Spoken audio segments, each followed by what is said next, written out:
Welcome to the Deep Dive, the show where we take these dense regulatory manuals and turn them into knowledge you can actually use. Today, we're talking about a nightmare scenario in the world of IP. What happens when a really valuable patent just dies by accident? It happens more than you'd think. And we're going straight to the source for the answer, the Manual of Patent Examining Procedure, or the MPP. Yep. We're diving into Chapter 2500, maintenance fees, and one very specific, very critical section. MPEP Section 2590. It's all about how you can ask for a patent to be reinstated after you've missed a maintenance fee payment. It's basically the rule book for resurrection. And our mission today is to really unpack that for you. We're going to get into the nitty-gritty of what unintentional delay actually means, the procedural hoops you have to jump through, and, maybe most importantly, the limits on that patent, even if you get it back. We're decoding the rules 37 CFR 1.378 and 35 U.S.C. 41(2), so you understand what it takes to bring that IP asset back from the dead. And before we get started, a special thank you is in order for Mike Shepard. Absolutely. He's the creative director who put this whole audio series together. And honestly, making this stuff accessible is no small feat. And of course, we have to read our official disclaimer. So here it is. This summary of the MPEP was generated using AI tools, including ChatGPT and NotebookLM, and may contain errors or omissions. It is provided for general educational and informational purposes only and is not legal advice or a substitute for formal instruction. For authoritative guidance, consult the official MPEP, a qualified instructor, or a registered patent practitioner. Okay, let's set the stage. You've got a key patent, but an email gets missed, something gets lost in accounting, and boom, the maintenance fee deadline passes, your patent expires. It's a sinking feeling. That asset is, for all intents and purposes, in the public domain. So what's the first principle? What's the legal hook that lets the USPTO even consider bringing it back? It all comes down to one single powerful concept. That word is unintentional. Non-intentional. That's the gateway. The entire system for getting a patent back hinges on being able to show that the failure to pay was a complete accident. So it's not about being lazy or trying to save money for a bit. It has to be a genuine mistake. Exactly. This is the core legal requirement. If you want to petition for reinstatement, what do you actually need to file? Right. What's on the checklist? It's a three-part package. Yeah. And you can't miss any of them. Okay. First, you have to pay the maintenance fee that you missed. Obvious, but critical. And any late fees, I assume? Oh, yes. The surcharges. Second, you have to pay a separate petition fee. That's for the USPTO's time to even look at your case. Makes sense. And third thing? This is the legal heart of it.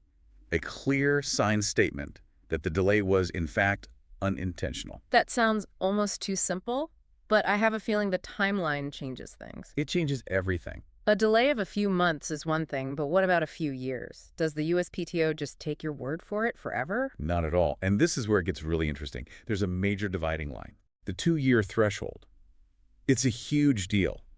If you file your petition within 2 years of when the fee was due, the USPTO is generally willing to accept that simple statement of unintentionality at face value. So it's kind of like a grace period, a safe harbor for simple screw-ups. You could call it that.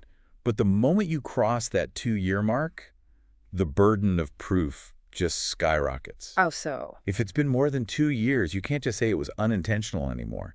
You have to provide additional factual details, evidence.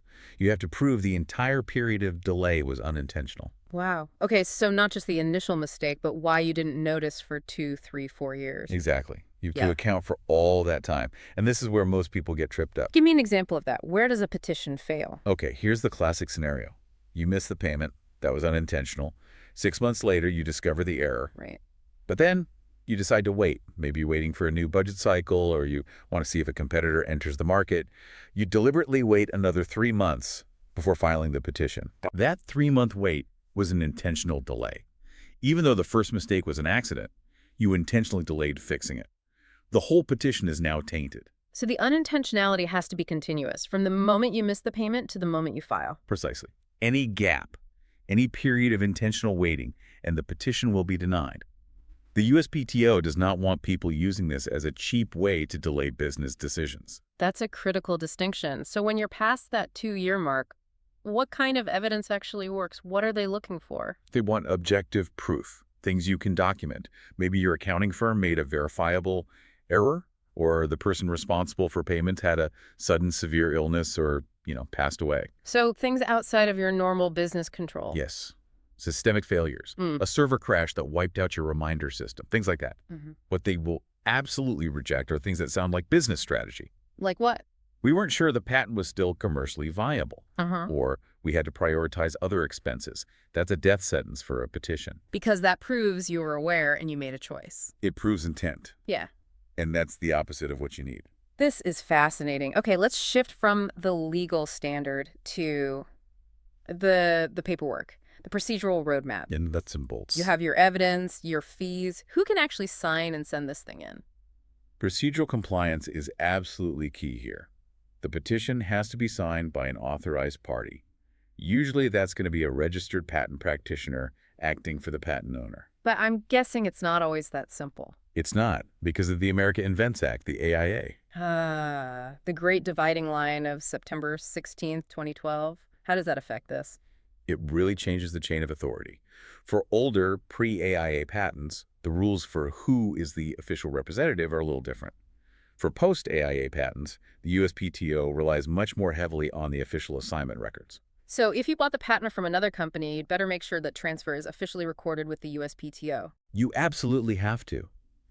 If the person signing doesn't have clear legal authority on record, the petition could be rejected just for that. Not on the merits, but on a technicality. A very expensive technicality. Very expensive one. And no matter what, you have to clearly mark the submission for the Office of Petitions and send it to the right address. Okay, so you do all of that. You've documented everything, pay the fees, and the director still denies it. What then? Is it game over? Not necessarily. You have one more shot. Yeah. There's a process for reconsideration. And how does that work? You have to file a petition for reconsideration, and you have to do it fast within 2 months of the denial. And what's your argument then? Just saying, please look again? No, you can't just rehash the same points. You need to address the director's specific reasons for denial. Maybe you can provide new evidence you didn't have before that clarifies a point of confusion. And if that fails too? If it's still denied, then it's over. But the USPTO will at least refund the actual overdue maintenance fee you paid. But not the petition fee. No, that's non-refundable. They did the work, you paid for their time. Right. Now, what about for the people who are on top of things? If you catch the mistake quickly, is there an easier way? Yes, thankfully. Yeah. The USPTO wants to encourage people to act fast. If you're within that 2-year safe harbor, you can typically use the electronic ePetition system. And that's faster. Much faster. It's often an automated process because the legal burden is so much lower. It's a huge incentive to be diligent. Okay, let's get to the bottom line here. The commercial reality. The petition is granted, the fee is accepted, your patent is alive again. What does that actually mean? Is it like it never died? Legally, yes. The patent is treated as if it had never expired. It's back in force for its full term. However, There's always a however. and this is a huge one, the reinstated patent is subject to something called intervening rights. Okay, intervening rights. Break that down for us. What does that mean in real-world dollars and cents terms? It's about fairness to the public. Imagine your patent expires. A competitor, Company X, sees that it's expired. It's public information, and they act on it. They invest millions, build a factory, and start making a product based on your now public invention. Okay. A year later, you get your patent reinstated. Intervening rights protect Company X. You can't just sue them and shut them down. They may have the right to continue selling off their existing inventory or maybe even continue operating because they acted in good faith when your patent was legally dead. That is profound. So the law says we'll forgive your mistake, but we won't punish people who relied on public records. That's the balance. It gives the inventor a lifeline, but it protects the public's reliance on the system. Your patent is back, but its power to stop certain competitors might be gone forever. So to wrap this all up, what's the big takeaway here? It seems like resurrection is possible, but it comes at a cost. The key is proving that unintentionality and proving it for the entire period, especially after 2 years. That's the filter. And even if you succeed, you have to live with the shadow of these intervening rights. The USPTO says accidents happen. But the market says actions have consequences. Exactly. The legal death, even when it's reversed, leaves these permanent protected footprints on the marketplace. Which leaves us with a final thought for you to chew on. If your patent is reinstated, but a major competitor who started during the lapse has intervening rights, what's your patent really worth anymore? If you can't stop your main rival, how does that change the entire economic value and settlement calculus of an IP asset that was once lost and is now found? That might just be the true cost of an unintentional delay.